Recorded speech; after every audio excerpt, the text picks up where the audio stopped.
వివేకానంద రెడ్డి కేసులో పురోగతి 2 days back Avinash Reddy కానీ భాస్కర్ రెడ్డి వాళ్ళు దస్తగిరిని సాక్షిగా మీరు పరిగణలోకి తీసుకున్నారు.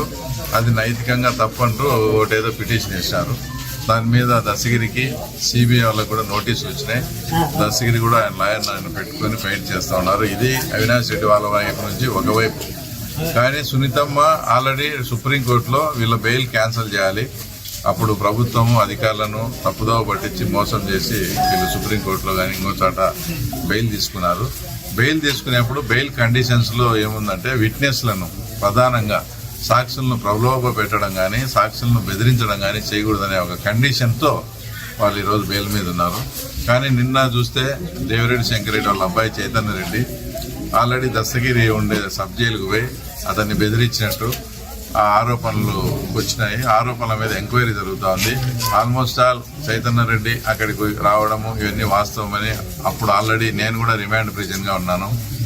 నన్ను కూడా అడిగారు, నేను కూడా చెప్పడం జరిగింది. వీటన్నిటిని బేరీజ్ వేసుకుని దాంట్లో అతను వచ్చి బెదిరించిన మాట వాస్తవమే అయినప్పుడు సుప్రీంకోర్టులో బెయిల్ క్యాన్సిలేషన్ సునీతమ్మ గారు వేసినప్పుడు ఈ డాక్యుమెంట్ ఎవిడెన్షియల్ అంతా కూడా అక్కడ ఉపయోగపడి వాళ్లకు శంకరెడ్డికి కానీ అవినాష్ రెడ్డికి కానీ ఏదైతే బెయిల్ కండిషన్ లో సాక్షులను భయపెట్టకూడదు ప్రభావితం చేయకూడదు అనే కండిషన్ పెట్టారో ఆ కండిషన్ ను వాళ్ళు వైలేట్ చేసినట్టు అవుతుంది. కాబట్టి వీళ్ళకి బెయిల్ క్యాన్సిల్ అయ్యే పరిస్థితి అయితే తప్పకుండా ఉంటుందని నేను అనుకుంటున్నాను.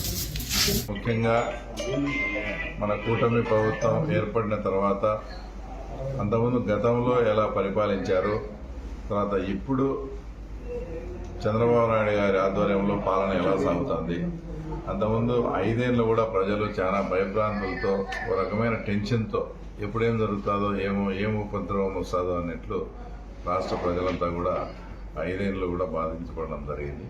మన కూటమి ప్రభుత్వం వచ్చిన తర్వాత ఈ చంద్రబాబు నాయుడు గారు కానీ మరి పవన్ కళ్యాణ్ గారి ఆధ్వర్యంలో ప్రజలు హ్యాపీగా ఉండడంతో ఈ ప్రభుత్వం ఇలాంటి ప్రభుత్వానికి వచ్చేసి మనం కూడా మద్దతు ప్రకటించాలా, ఇలాంటి ప్రభుత్వం వల్ల ఏదైనా ప్రజలకు మేలు జరిగే పరిస్థితి ఉందని భావించి తర్వాత నిన్న వచ్చేసి 30వ వార్డు కౌన్సిలర్ గారు నిన్న 30వ వార్డు కౌన్సిలర్ సిద్ధయ్య గారి భార్య వచ్చి సైదా గారు పార్టీలో చేరడం జరిగింది. తర్వాత అదే స్ఫూర్తితో ఈరోజు పులివెందుల మున్సిపాలిటీకి ఎర్రవారపల్లి వార్డుకు సంబంధించి ఇది 13వ వార్డు సంబంధించి రంగనాయకులు గారు కూడా ఈరోజు స్వచ్ఛందంగా మనం చంద్రబాబు నాయుడు గారికి మద్దతు ఇవ్వాలా. పులివెందుల్లో 2 దఫాలు కూడా ముఖ్యమంత్రిగా పనిచేసి ఈయన వార్డుకు సంబంధించిన ఆ ఊర్లో కూడా మొన్న ఎవరో ప్రెస్ మీట్ ఏదో సవితమ్మ మాట్లాడినారని వాళ్ళు ప్రెస్ మీట్ ఇచ్చినారు ఒకరిద్దరు ఇక్కడ ఉండే నాయకులు. మీరు కూడా రండి, సాయంత్రం పూట ఎలమారపల్లికి పోదాం. అక్కడ రోడ్లు ఏ రకంగా ఉన్నాయో మీరు ఏ రకంగా దానిని తవ్వి అంతా అస్తవ్యస్తంగా చేసినారో అక్కడ ఎలమారపల్లె ప్రజలు ఏ రకంగా ఇబ్బంది పడుతున్నారో మీకు చేతనైతే మా దగ్గరికి రండి, మేమే మిమ్మల్ని ఎంటబడి పెట్టి పిలుచుకోబోతాం. అక్కడ ప్రజలు ఏం మాట్లాడతారో మీరు స్వయంగా వినండి. 2 దఫాలు ముఖ్యమంత్రిగా పనిచేసిన మీ కుటుంబం 75 నుంచి పులివెందుల ప్రజలు మీకు ఓట్లు వేస్తా ఉంటే ఈరోజు మన బాగ్రాపురం దగ్గరికి కలెక్టర్ వస్తాడని అక్కడ కూడా పోతే మహిళలంతా 50 నుంచి 100 మంది మహిళలు మాకు త్రాగునీరు లేదు అని కూడా మా దగ్గర ఇక్కడ ముఖ్యమంత్రి నియోజకవర్గంలో ఈ రకంగా చెప్పుకునే పరిస్థితులు ఉన్నాయంటే వీళ్ళు ఏ రకంగా పరిపాలన సాగించారో ఒకసారి అర్థమవుతోంది. ఏమన్నా మాట్లాడితే లాస్ట్కు తెలుగుదేశం ప్రభుత్వం వచ్చిన తర్వాత తెలుగుదేశం వాళ్ళ మీద నెపం వేసి మేమేదో నీళ్లు రాకుండా చేసినామనే దుష్ప్రచారాన్ని కూడా వీళ్ళు ప్రచారం చేస్తున్నారు. మున్సిపాలిటీ మీదే, ఎమ్మెల్యే మీరే, ఎన్ని ఏళ్ల నుంచి పులివెందులను పరిపాలిస్తూ ఉండే మీరు కనీసం త్రాగునీరు సౌకర్యం కూడా కల్పించలేక ఈరోజు ప్రజలు ఇబ్బంది పడుతుంటే మళ్ళా ఆ నెపం వచ్చి మా మీద వేయడం ఇది నిజంగా దురదృష్టకరం. తప్పకుండా మున్సిపల్ కమిషనర్ గారితో కూడా మాట్లాడి కలెక్టర్ గారితో కూడా మాట్లాడి ఇంకా అవసరమైతే ఇప్పటికే ఒక 5-6 బోర్లు కూడా వేశాం.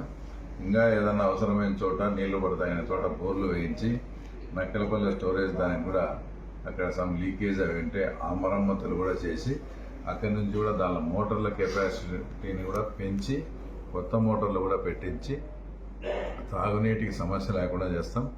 ఇంకోటి ఏంటంటే 3-4 మంత్స్ కల్లా మీకు జలజీవన్ దాంట్లో కూడా అది కనెక్షన్ కూడా అక్కడికి డిగ్రీ కాలేజీ డిప్లొమా కాలేజీ పైన ఒకటి ట్యాంకు కట్టడం ఉంది. దాంట్లో కూడా కనెక్షన్ ఇప్పించేట్టుగా కూడా యుద్ధ ప్రాతిపదికన మెగా కంపెనీ వాళ్ళని కూడా పిలిచి మాట్లాడి వాటికి కూడా కనెక్షన్ ఇచ్చేట్టుగా కూడా చేస్తాం. ఇవన్నీ చూసి ఇట్లా స్వచ్ఛందంగా తెలుగుదేశం పార్టీకి మద్దతు ఇవ్వాలనే ఉద్దేశంతో నిన్న ఒక కౌన్సిలర్, ఈరోజు ఒక కౌన్సిలర్ చేరడం జరిగింది. మున్ముందు కూడా భారీగా చేరికలు ఉంటాయి. వీళ్ళందరూ చేరిన తర్వాత మా ముఖ్యమంత్రి గారి దగ్గరికి వీళ్ళందరినీ కూడా తీసుకుపోయి అప్పుడు ఇంకా పులివెందులలో 70-80% పనులు కంప్లీట్ అయిపోయి ప్రజలు చాలా ఇబ్బంది పడే పరిస్థితులు ఉంటాయి. అవి మనం కంప్లీట్ చేయాల్సిన పరిస్థితి తప్పకుండా ఉంది. వాటికి మీరు నిధులు మంజూరు చేయండి. పాత కాంట్రాక్టర్లకు జగన్ రెడ్డి వలన అక్కడంతా కూడా నిధులు మంజూరు చేయలేక ఆ పనులన్నీ అసంపూర్తిగా వదిలేసిన సందర్భం. కాబట్టి ఇక్కడ పులివెందుల ప్రజలు చాలా ఇబ్బంది పడుతూ ఉన్నారు. 80% కంప్లీట్ అయిన దానికి ఖచ్చితంగా మిగతా వాటికి కూడా నిధులు తీసుకొచ్చి ఈ రోడ్లు, ఈ అండర్ డ్రైనేజ్ పనులు, ఈ మున్సిపాలిటీ పరిధిలో తాగునీటి సమస్య లేకుండా తప్పకుండా మేము బాధ్యత తీసుకుంటామని కూడా మీకు మరీ చెప్పుకుంటాం.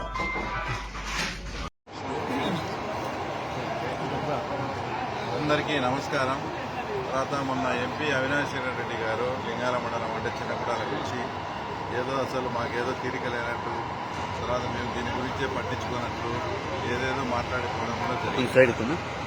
వాస్తవంగా ఇక ట్రాన్స్ఫార్మర్లు దెబ్బతిని ఆ ట్రాన్స్ఫార్మర్ల మరమ్మతుల కోసం మేము అవన్నీ కూడా వాళ్ళకి ఇస్తే అవి లేట్ అవుతుందని సిద్ధి సాయి వాళ్ళతో కూడా మాట్లాడి ఆల్రెడీ మీ దగ్గర రిపేర్ అయినటువంటి 2 ట్రాన్స్ఫార్మర్లు మాకు ఇవ్వండి, ఇక్కడ మా రైతులకు చాలా సమస్యగా ఉందని చెప్పి వాళ్ళని కన్విన్స్ చేసి అప్పటికప్పుడు ట్రాన్స్ఫార్మర్లు కూడా తీసుకొని వచ్చి తర్వాత ఈరోజు ఇక్కడ బిగించి మా అధికారులు, ఇంజనీర్లు కానీ తర్వాత మా ప్రజల సహకారంతో ఈరోజు మోటార్లు కూడా వదులుకున్నాం.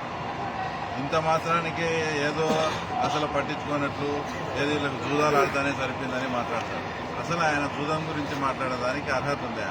ఈ పక్కన అంబకపల్లె బాబుని పెట్టుకొని, ఈ పక్కన మా రమేష్ కన్నపాపలను పెట్టుకొని జూదం గురించి మాట్లాడతారు. వాళ్ళు 24 గంటలు ఒకరు జూదం ఆడిస్తారు, ఒకరు జూదం ఆడతారు. ఆయన పరిస్థితి అట్లుంటుంది. పక్కన వాళ్ళిద్దరిని పెట్టుకొని జూదం గురించి మా గురించి మాట్లాడతారు. కాబట్టి ఏదైనా వాస్తవాలు తెలుసుకొని ఒక్కసారి 10 ఏళ్ళు మీరు ముఖ్యమంత్రిగా పనిచేశారు. ఒక్కసారి చక్రాయపేట కానీ తర్వాత పులివెందుల మున్సిపాలిటీలో ఉండే బాగ్రాపురం వాళ్ళ ఏరియాలకు పోయి చూడు.